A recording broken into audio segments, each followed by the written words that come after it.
An extreme heat warning through 7 p.m. tomorrow. Very hot and humid this afternoon with more sun than clouds. High 97. AccuWeather real field temperatures near 110. Mainly clear, very warm and sticky tonight, though 78.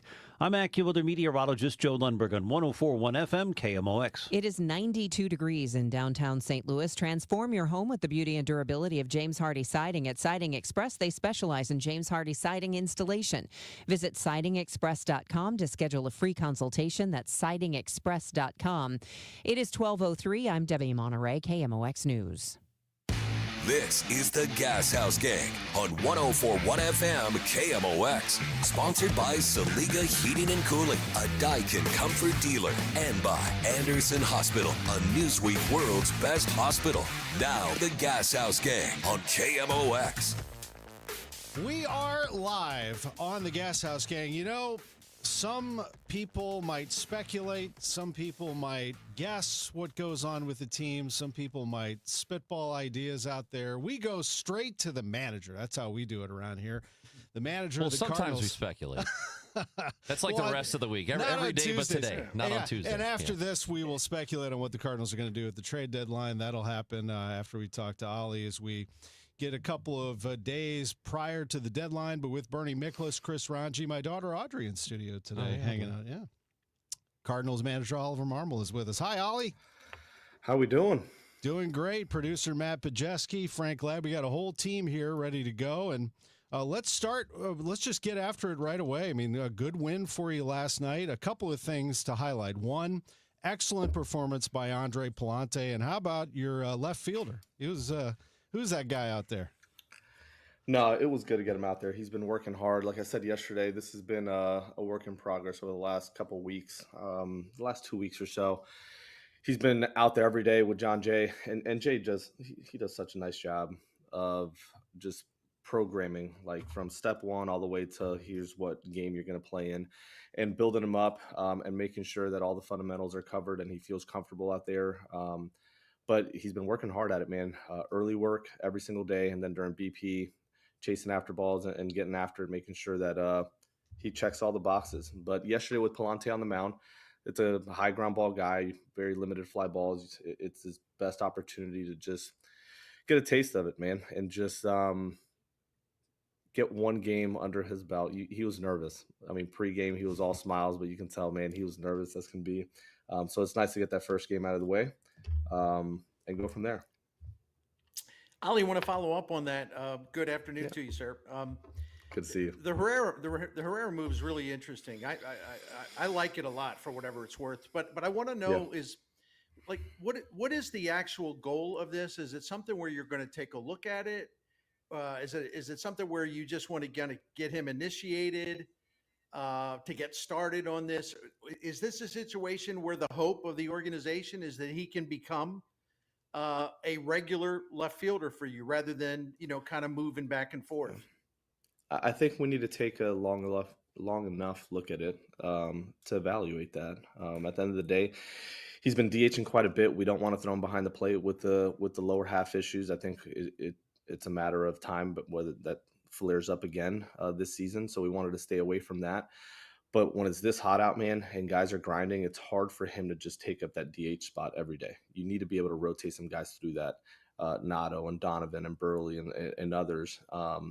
So this allows for him to still be in the lineup, his bat still be in the lineup.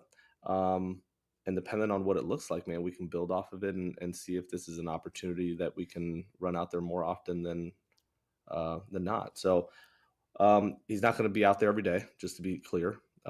We have to rotate other guys to do that, but we will take a look at it for sure. Can I just follow up one more time? And I apologize to Ranji and Ackerman.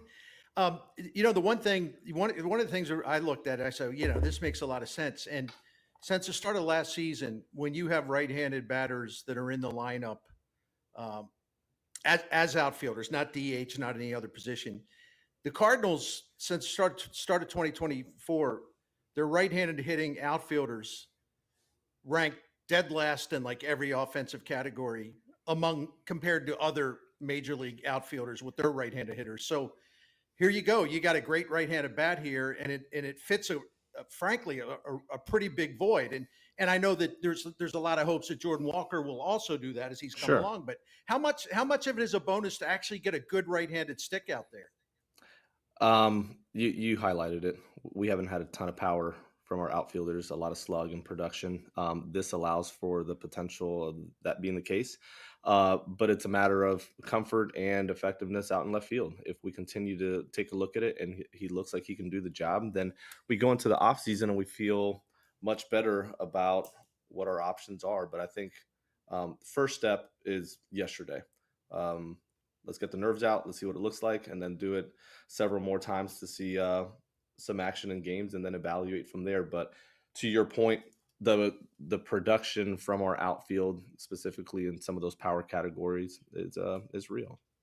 So what's happening with him is with Herrera is to get everybody as much playing time as possible. As we get closer to the deadline, how much of I guess contingencies is what I'm asking.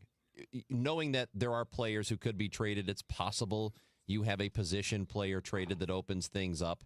Do you already have an idea of how playing time might be affected, knowing who could potentially be traded and knowing what would then open up in the lineup? Yeah, but you can try to start playing that game, but you don't know who that might be. And I try to not waste a ton of time on that until we have something in place, because then figuring out what that rotation looks like and who gets at bats is fairly easy. But until Mo calls and said, here's what's going to happen and here's the direction we're headed, I try to focus on just managing what I currently have. So once I get that call and we have a better idea, then we'll put that next plan in place. Which kind of answers Lauren's question here, and I'll paraphrase for the listeners. Sure. It's basically Matz, Helsley, Maton, if they're going to be traded, let's say they all were. Her question is, who would you choose as a high leverage person at the back of the bullpen? I guess you could answer that, or I could ask it in that, do you feel good about the future of your bullpen depth and giving people opportunities in high leverage? Yeah, giving people opportunity, yes. But if you end up losing your bridge lefty, 8th inning and 9th inning guy, I think the question answers itself. But what it does is create opportunity from being effective and being able to still finish games the way we currently have. I think that's not the same. But until Mo calls and lets me know kind of what we're doing, we'll run those guys out there and try to finish games with them. And then if that happens, then we'll figure it out and we'll give the Riley O'Briens and other guys opportunities to show what they're capable of doing. But at the moment, those guys are on the club and we'll keep using them. How about just managing the team during this week and managing, I guess, the focus of player? And focus is probably not the right word, but I would imagine that most people down there are thinking about that possibility. I mean, they know trades could happen. They know guys could be gone here in the next day or two or 3. How do you handle that over the next few days before the deadline on Thursday? This group's been really good. Not to say we haven't had a bunch of individual conversations and make sure they feel communicated with and they're not in the clubhouse just guessing as to what's next. But this group has done a really nice job of not allowing it to be a distraction. It can be if you allow it to be, but they're focused on tonight's game. And I'm not just saying that, man. The guys that have been rumored and, hey, this is what's potentially could happen, they're focused on today. And they've done a really, really nice job with that. Our staff has done a really nice job of communicating with them. Mo as well, of just coming down and making sure he has a lot of individual conversations to make sure they're not guessing. So it's been good. More so than other years. I feel like this is a very focused group. And once it happens, then we'll deal with it. But at the moment, it's not a distraction. One of the real positives that's emerged recently is Jordan Walker's new look at the plate. I mean, that more open stance, it's kind of striking. He looks even bigger than he actually, he already was very big, but gosh. But is it more than just the change in stance? Like, in other words, what about in between the ears? How much is that plate? It's a combination, Bernie. I mean, we're seeing the stance is different. How he's landing is allowing for the path to be cleaner and more room for error. his barrel's not in and out of the zone where he's having to time everything perfectly, or he's cutting through the ball. It's either a ground ball or he's cutting through it for a fly ball. It's flatter through the zone. We saw this with, like if you looked at that San Diego, like Manny's bat is in the zone forever, man. And there's so much room for error where if he's late, he's shooting it the other way. If he's early, it's a homer. He's staying through the big part of the field. And that's what we're seeing with Jordan, man. That bat is flatter. And it's allowing for a lot more success. We've seen certain times where he gets jammed or he's late, and it's still that flare that has good trajectory over the infield. And then when he's on time, we're seeing those doubles and balls really taking off to center field. So as he gets more comfortable, it could be a scary at bat for the opposition, man, because he's starting to gain confidence in what he's doing. And his work with Brownie and BA and Packy has been awesome. It really has, man. He's been way more open and willing to try some things. He used a rehab assignment for that when he was coming back from injury. But to the mental part that you just asked, Bernie, the laying off that slider down and away, you're seeing a lot more takes and him recognizing it just a little bit earlier. Each at bat has been better with that. Doesn't mean he's not going to chase down there from time to time, but he's starting to recognize, because of some of the changes he's made, he's starting to recognize that pitch a little better, and is buying him an extra pitch or two, allowing him to kind of do what he's doing right now. So I'm so hopeful that Jordan could become what we initially had in mind. His work ethic, his determination, this kid cares. And I really do like the way he's going about it, man. So there's a lot to be proud of there. That was a fun seventh inning yesterday with everybody doing their thing, contributing and scoring in different ways. On that note with rehab, how's Gorman and Newt doing as they get going here? Yeah, so Gorman will be in there today. And then Newt is heading out he's going to work out with us one more day, and then he'll be in the lineup on Wednesday. Gotcha. Yeah. Both of them in Springfield, Tom. So both of those will kick off here shortly. Yeah. Good news for the people in Springfield. Get to see a little star power going on down there. Hey, Oli, I'm going to ask you another John Mazzella question. I know you love that. All kidding aside, you and I'm sure that you and your coaches and the players, there's a strong feeling down there. It's like, look, man, we're still in this thing. Don't give up on us. Like hold tight. We can get this done.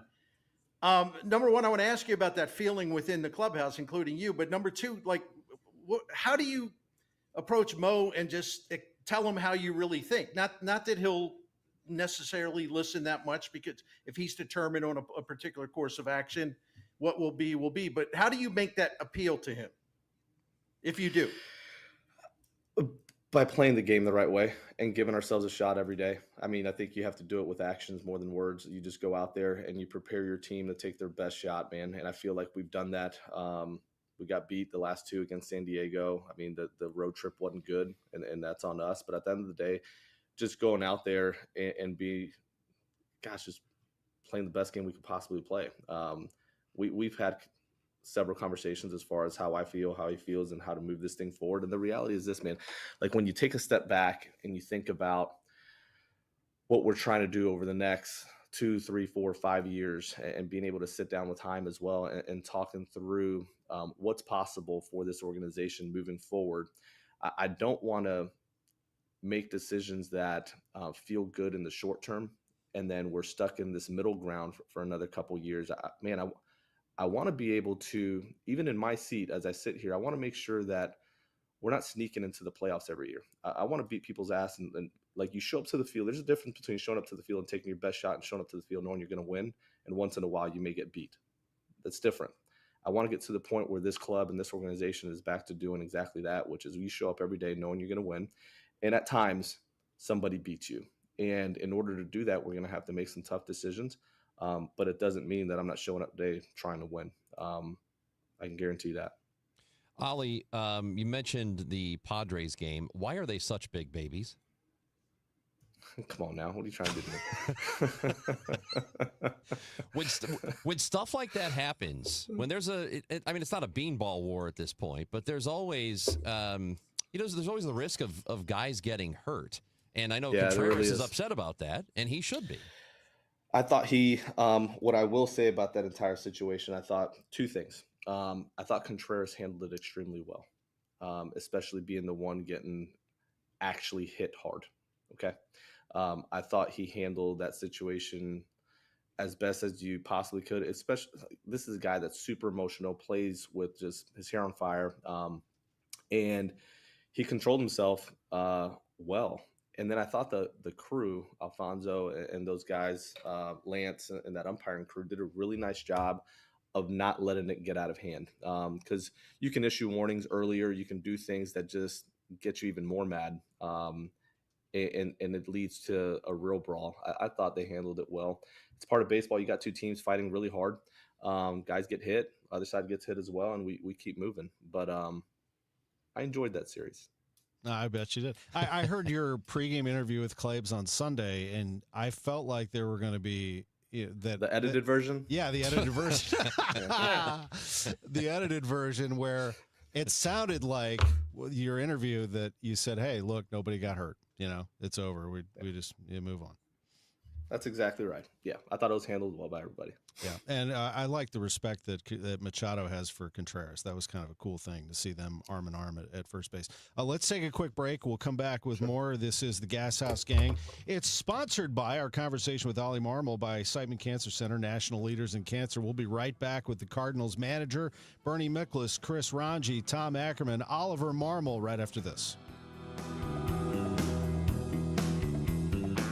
This Siteman Cancer Center spotlight how innovative immunotherapy is showing promise against aggressive T-cell cancers. Dr. John DiPersio. Patients have come here from all over the United States and, in fact, all over the world to get evaluated and treated for this treatment. We hope that this can be continued, that we demonstrate in a clinical trial that it's safe and effective, and that ultimately it will be approved by the FDA so it's available to everyone in the world. For more information, visit siteman.wustl.edu. We started Neovitin because we wanted to create a multivitamin for ourselves. That's why we focus on quality ingredients and formulas with our multivitamins. Neovitin 50 Plus multivitamins are formulated with over 20 vitamins and minerals, along with our 4-ingredient physician-formulated proprietary blend for the highest quality daily nutritional support. Give Neovitin 50 Plus multivitamins a try for yourself. Find them at your local Schnucks, Deerbergs, and online at neovitin.com. Wesley Financial Group is not a law firm. Hi, I'm Chuck McDowell, the timeshare cancellation guy. In 2011, I founded Wesley Financial Group with one goal in mind: to help honest folks out of their timeshares permanently. Today, I run Wesley with my 2 sons, a real family business, treating every client and every employee like we'd want our own family treated. That philosophy has helped us grow into the largest, most trusted timeshare cancellation company in the United States. Fortune magazine even recognized us as one of the best places to work. Why? Because we genuinely care. In fact, some of our former clients were so moved by their experience working with us, they joined our team so they could help others to timeshare freedom. If you're stuck in a timeshare, give us a call. Let our family help your family. Call Wesley now for your free timeshare exit kit. 800-581-1414. That's 800-581-1414. 800-581-1414. 104.1 FM KMOX, the voice of St. Louis. Stronger than ever. He's ready for the 2-2 pitch here for Eric Wagaman. A swing and a miss. That's strike 3. The 4th strikeout for Palante. Andre Palante, what a gem he tossed yesterday. 7 innings, gives up just a hit in that intense heat and humidity with Joel Pozo behind the plate. Cardinals won the game 7-1. You know I love Pozo. Oli Marmol, Chris Ranji, Bernie Miklasz, Tom Ackerman with you on the Gashouse Gang. It's sponsored by Siteman Cancer Center, national leaders in cancer. Palante was great. You talked about him. Can you run through the rotation for us, just I guess going back a step to McGreevy maybe on Sunday, who, has a bump in the road, and we all obviously were high on him, but it was just, it's a game that you're going to have at this level. No, it's expected. It really is. And it's going to happen from time to time because this is a guy, we've talked about it. I'll speak to Palante first because it'll lead me to talk about McGreevy's start. Palante got beat up in Colorado. That's the game, if you remember, they had those 5 singles back-to-back all the way through. And yesterday, just to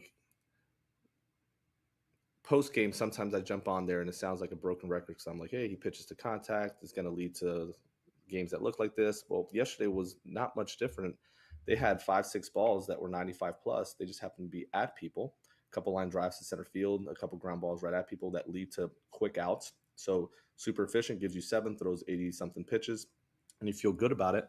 They actually hit the ball softer and found holes in Colorado, and it led to an outing and a line that looks terrible, right? So you just have to know what you're dealing with when he's on the mound. Like, he's going to give you his best shot. And at times when that curveball is in the zone and he can expand when needed and the slider's working for him, because he landed the slider at a higher rate his previous outing, then there's weaker contact and there's awkward swings and defensive swings, and he gives himself a shot. But you just have to know that on any given day, man, the ball in play could be at people and the ball in play is not going to be. With McGreevy, it's similar at times, although he has a little bit more for you. They took a really good approach. You look at Tatis, you look at Machado, you look at Bogarts, you look at the right-handers in that lineup in San Diego. They did a really nice job of just peppering him to right field and staying inside the baseball. They stayed inside the slider, they stayed inside the sinker, and were really committed to doing that, and it led to just way more success than right-handers typically have against them. So he'll learn from that. And what he'll learn is how to make an adjustment, not in between starts, but what adjustments can you make within the start?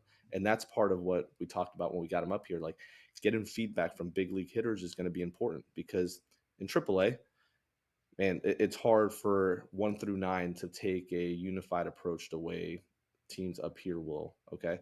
So getting feedback from big league hitters will allow him to approach his next start and go, okay, what could I have done different? And how soon could I have made that adjustment within that same outing in order for that outing to go better? So these are great learning moments that'll lead to a much more successful McGreevy towards the end of the season and going into next season.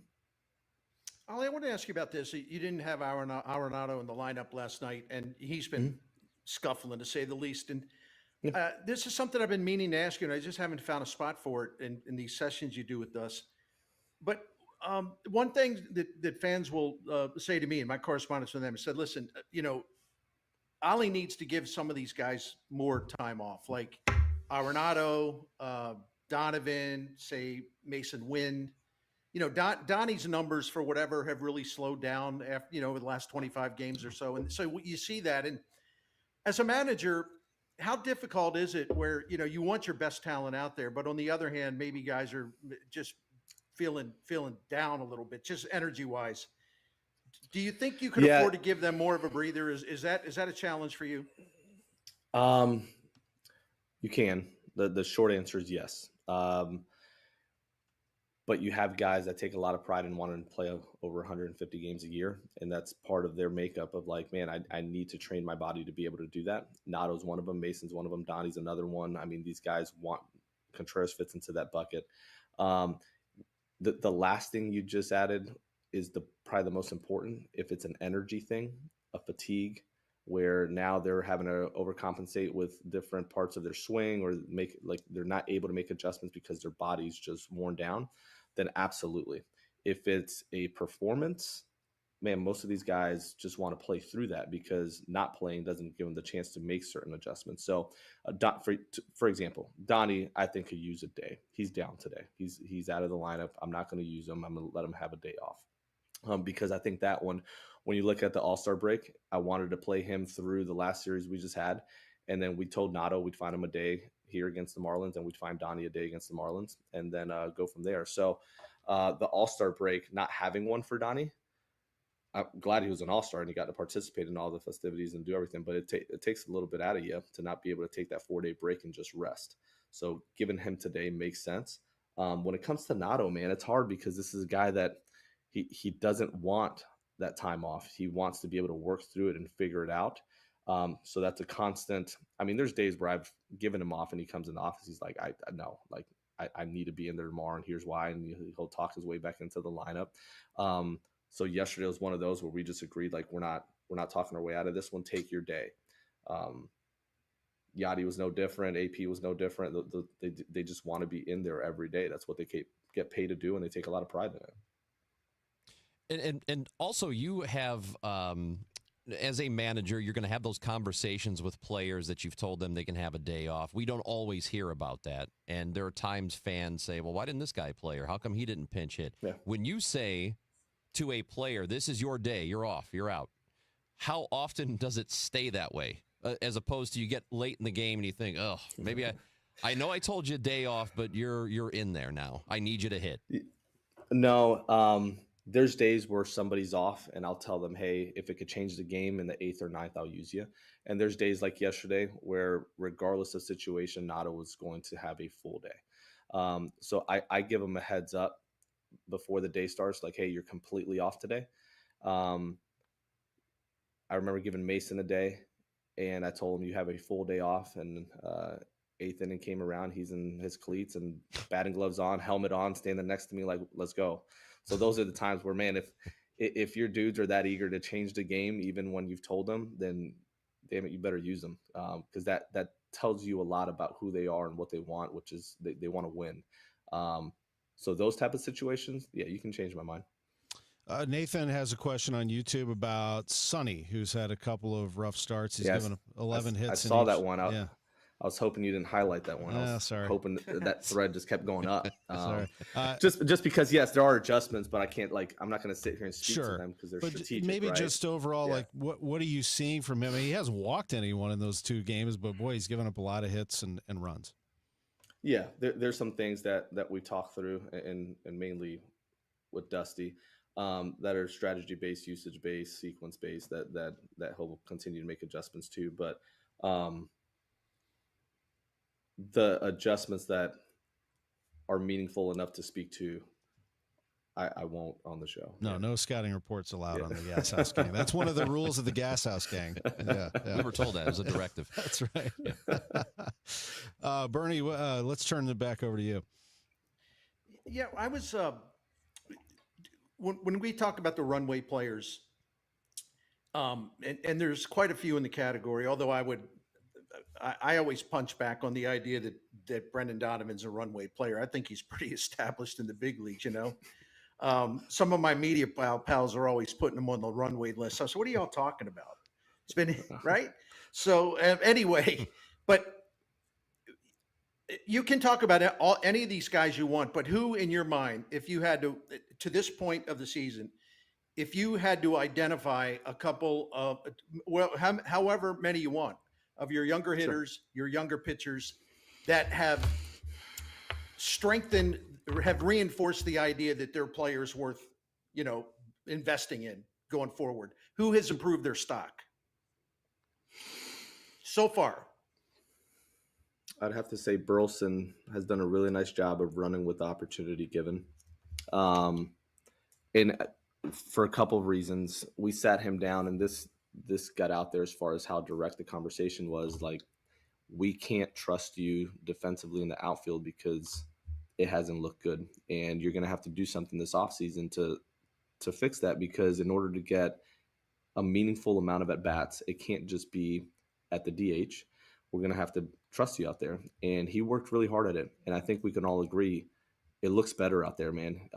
He's only going to be, he's not going to have the range that some of these other guys have, but he's been covering some ground and getting to balls he didn't get to last year. And if he can get to it, man, he's catching it. He's done a really, really nice job.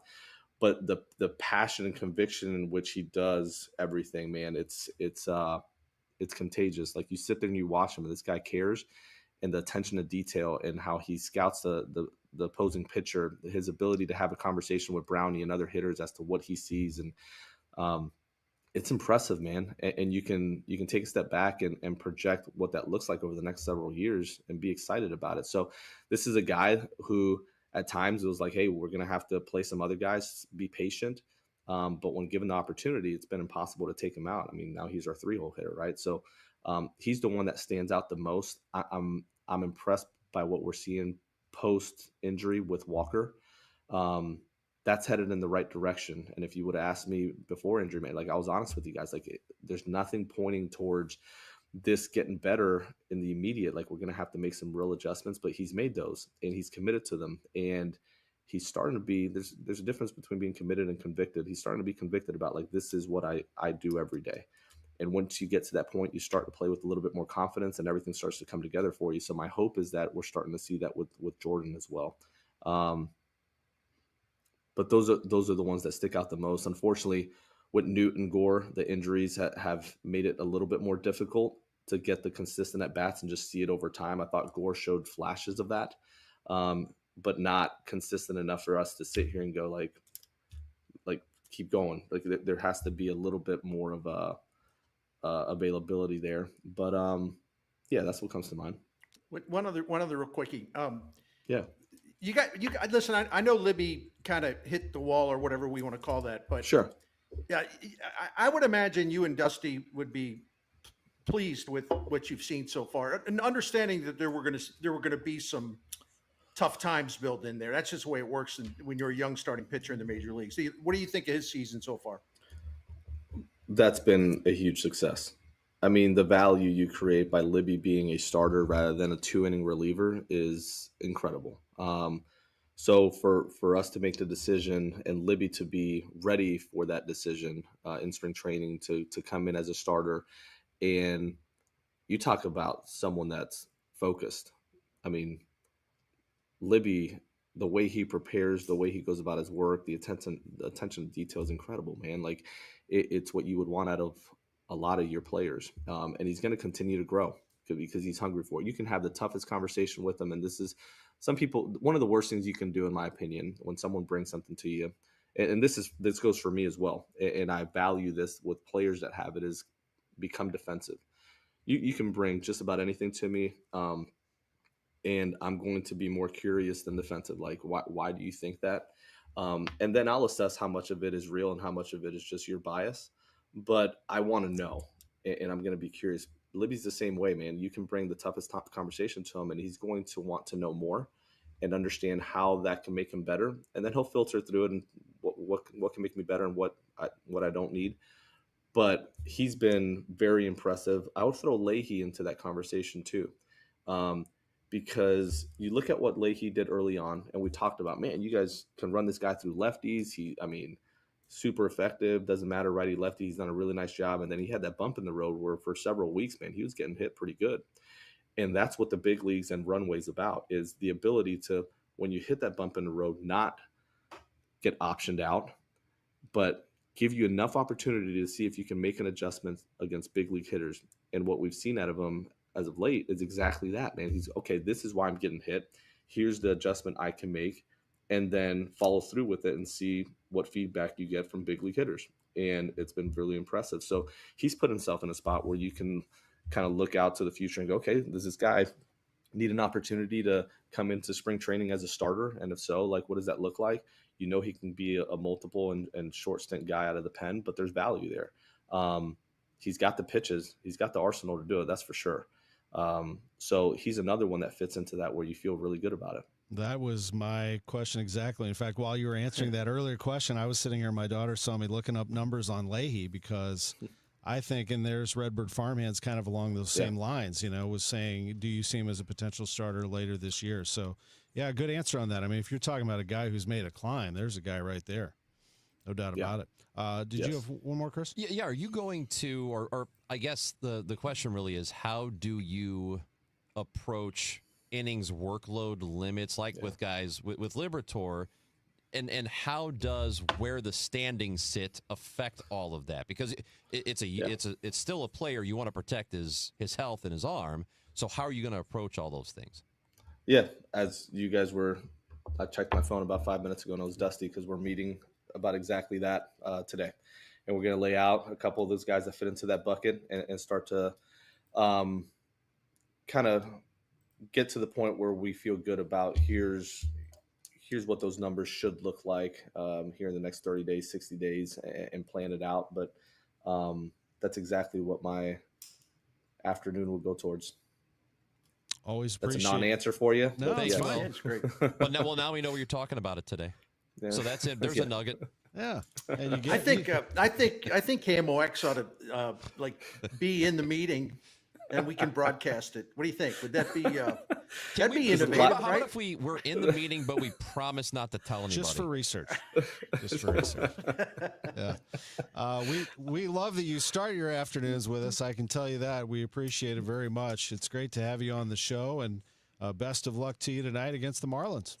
I appreciate it, guys. Thank you. Thank you. Cardinals manager Oliver Marmol with us every Tuesday at 12:05. He takes your questions, comments, and ours, and we appreciate the input as always. When we come back, Bernie Miklas, Chris Ranji, Tom Ackerman, Matt Pajeski, our producer, alongside Audrey Ackerman in studio today as well.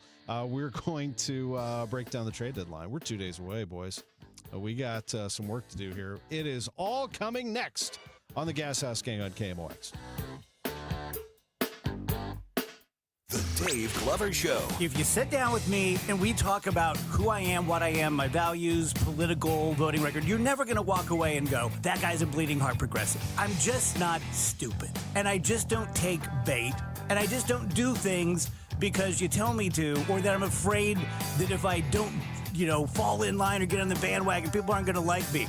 Been there, done that for years. The Dave Glover Show, now on FM 104.1 FM KMOX. We all hear the radio ads about the IRS. They tell you to be afraid, to be scared, and they try to frighten you into calling. I'm not here to do that. Tax Relief Advocates is different. TRA is here to tell you that if you owe money to the IRS, whether it's $5,000, $50,000, or $500,000, we have a solution. It doesn't matter if you're sitting in your car, at work, or with your kids. No matter where you are, call now. 800-575-6986. Don't lose hope. TRA can eliminate or reduce what you owe to the IRS. Generous programs are now available that can give you a fresh start. Our passion is taxes and helping individuals fix their IRS problems. We have over 1,000 5-star reviews on Google and an A+ with the Better Business Bureau. You don't need to be afraid of the IRS any longer. End your tax nightmare today by visiting us online at TRA.com or call 800-575-6986. That's 800-575-6986. Tax Relief Advocates. Real solutions for real people. It is horrible out there. Stay inside. 94 degrees, and the AccuWeather real feel right now in St. Louis is 113. The Penn Mutual Life Insurance Company, pennmutual.com/STL, bringing you the weather. Chances are you have a lot of people who depend on you, your family, maybe even employees. Life insurance from Penn Mutual can provide you peace of mind and protect the most important people in your life. Ask your independent advisor or go to pennmutual.com/STL. Straight Realty has always been an industry leader when it comes to commissions, so it should come as no surprise that the recent Realtor settlement has only empowered us to continue offering our sellers even better rates. We now list homes for only 2%.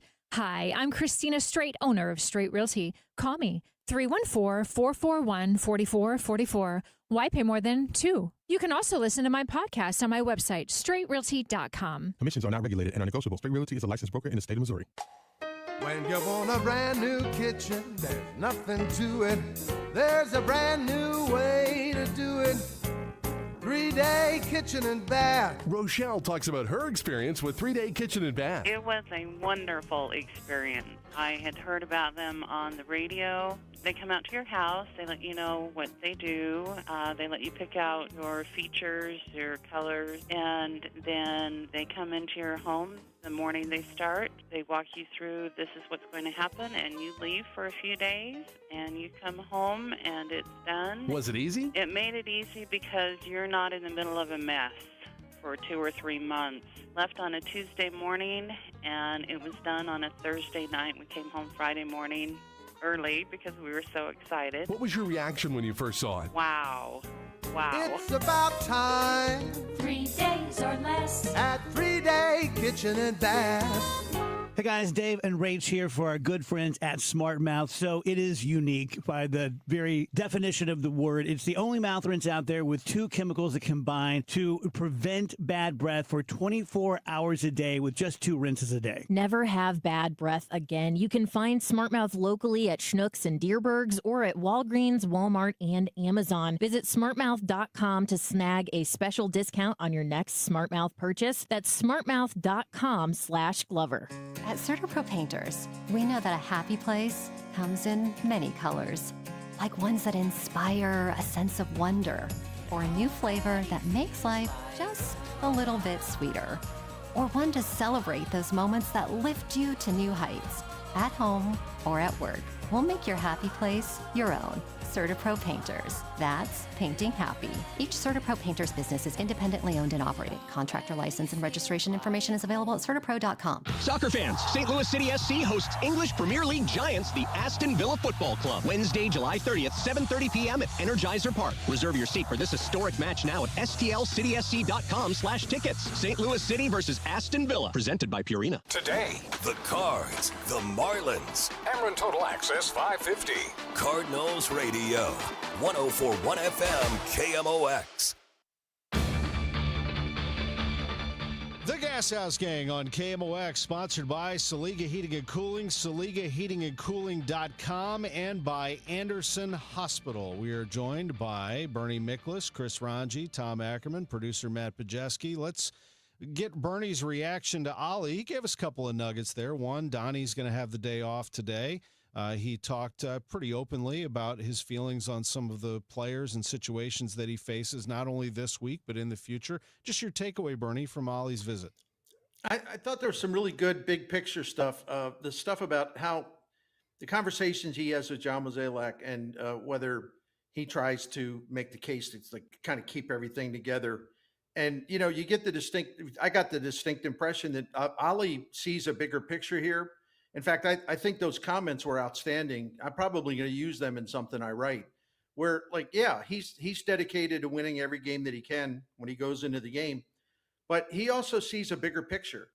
I love what he said about it. It's like, hey, this is more about just, you know, getting into the playoffs and basically getting slapped out of the playoffs right away. Like he wants the Cardinals to get to the point with their talent, their development, where they take a team into the playoffs that can actually hurt somebody, right? Actually, you know, beat some teams and go on a run. And to me, that is the perfect big picture view that he should have. Because this is about much more than just 2025. The Cardinals have to get back somehow to that elite level again, where they are a prominent factor in every postseason, rather than just kind of scraping in and hanging on by their fingernails and getting bounced out early. I thought that was I got fired up by listening to that. Oh, I guarantee you Cardinals fans love that. They ate that up, Chris, because, you know, the Cardinals used to have the upper hand just by showing up. They would show up, birds on the bat. You knew not only did they have stars, but they were not going to beat themselves. And you were going to be up against it when they came to your ballpark. So the difficult job that Marmol has right now, and I would love to know what the level of collaboration is on this, or understanding between the two sides is, because you've got a manager who is going to be working for a new president of baseball operations next year.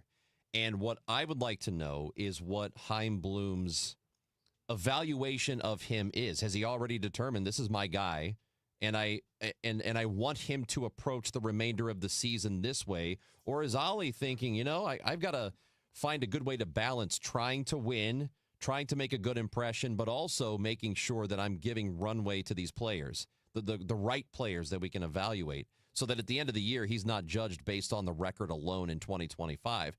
So I would like to know how much understanding there is between the two sides, if that makes sense.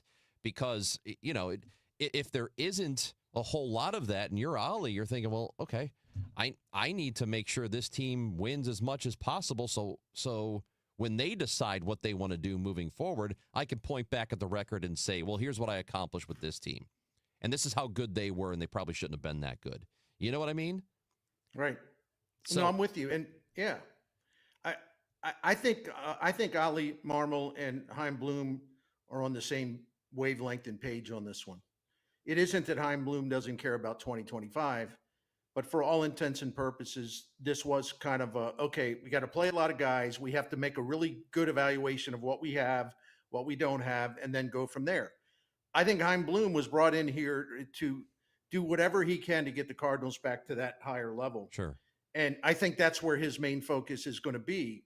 I think if the Cardinals miss the playoffs, I don't think it's going to be held against Oli Marmol in any way whatsoever. Right. And Oli and Chaim Bloom actually have a really good relationship. This doesn't mean that Oli Marmol's guaranteed to be the manager next season.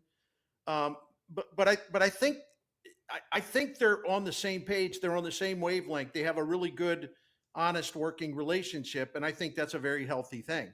So now some fans aren't going to hear it. Chaim Bloom's in a tough spot too, because if he brings back Oli Marmol, even though he 100% in his heart and mind believe that Oli Marmol deserves that, there'll be a fan backlash because Oli Marmol could win 110 games and you'd have people ripping him, so because he's associated with Marmol. I look forward to the day if Marmol's back next season, and I'm assuming he will be, that people that dislike him just remove the Mozeliak factor out of it. Okay, Mozeliak's going to be gone. All right, he's going to be, maybe at a resort. He's not going to be part of this.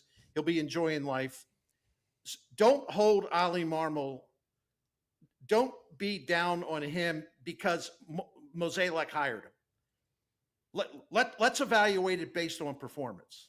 Or that Mozeliak fired Schilt, and so it was, clunky, and then this is what you got. That's not the situation that we're in right now. It's going to be a very interesting offseason regardless, no doubt about it. Bernie Miklasz, we're going to take a quick break so we have time to break down the deadline after you tell us about Saliga Heating and Cooling. I'd be happy to. Saliga Heating and Cooling is a Daikin comfort dealer, been helping St. Louis families since 1927.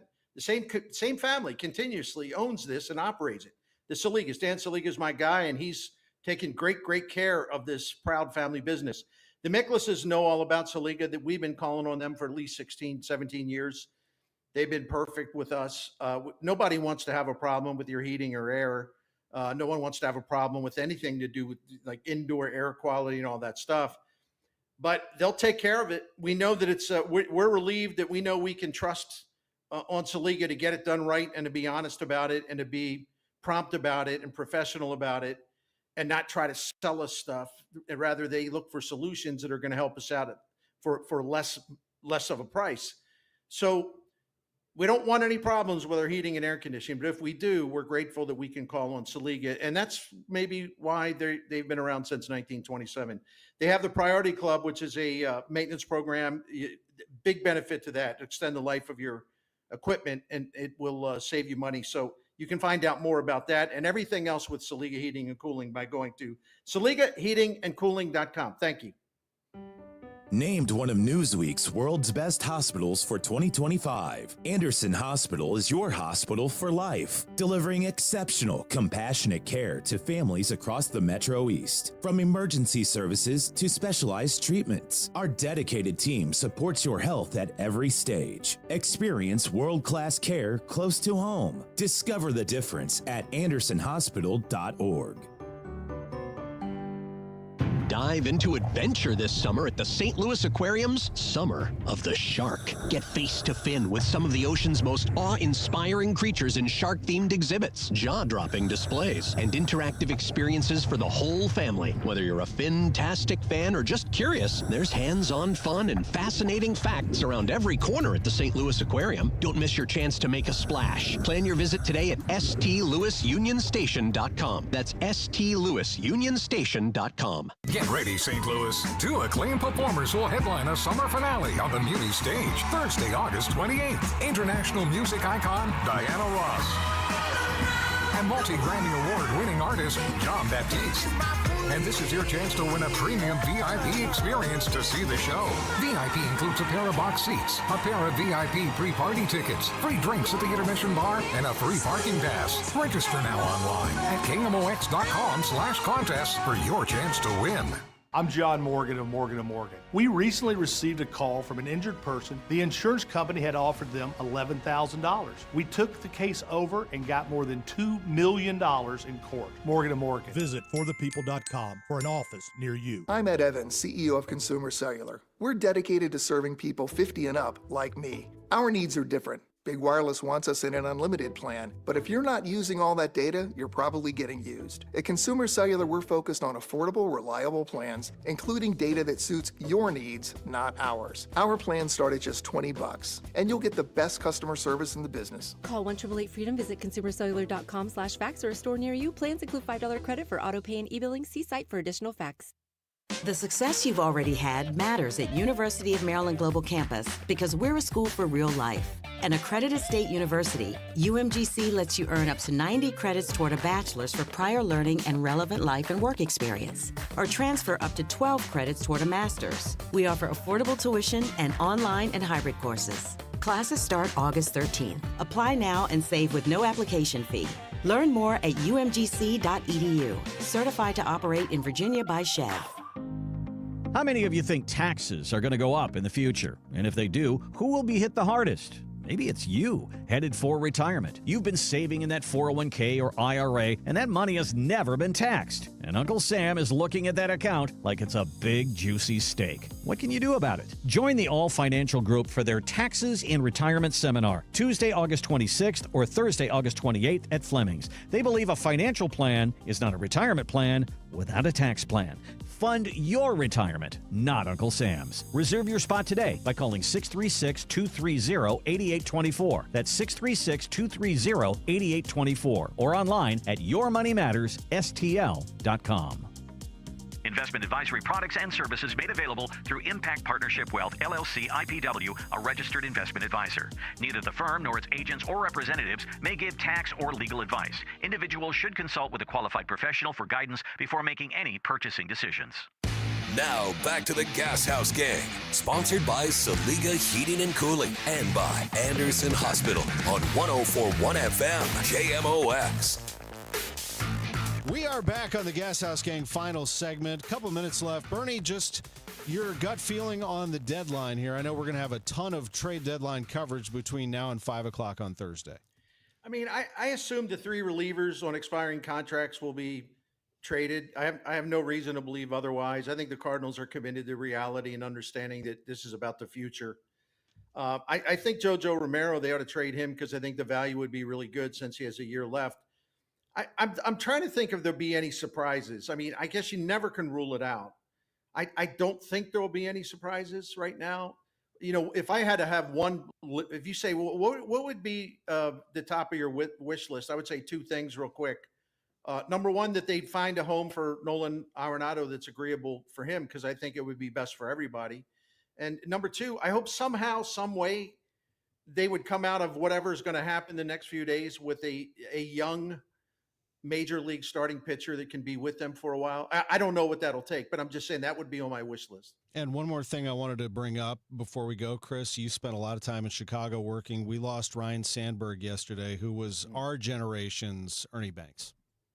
Yeah, that's a big loss for them. And we were just talking during the break about how when I was growing up in the 80s, like you were, Tom, he was one of those players that was on the rival. He was on the other side, but you didn't have a problem with him. There was just something about Ryan Sandberg you really did respect as a player. And it's sad he dealt with the cancer going back, I guess, almost 2 years now. He dealt with it. He was in remission for a while. It came back, and it had metastasized. So that's a big loss. It's basically their Ozzie Smith. That is the Cubs' Ozzie Smith. He was such a big deal in Chicago and still is. Yeah, without a doubt. And well said. And Bernie, we appreciate the visit as always. Update, you are going to be part of the Redbird Rush Hour for the rest of the week through the deadline and a big part of our trade deadline coverage. So we appreciate all that you do for us. We're looking forward to hearing from you and seeing what the Cardinals do. Big week. Big week. Absolutely. Amy asked on YouTube if Audrey is a sports fan. Yes, she is. Without a doubt. Dad made her be. Yeah. Yeah, right. Dad said, you got to listen to me. He makes her listen to the show every day. Yeah, right. She's a softball player and a better basketball player than me. We say so long from Studio B in downtown St. Louis. Charlie Brennan with Dr. Colleen Bosler from the Audiology Center. What can people expect when they visit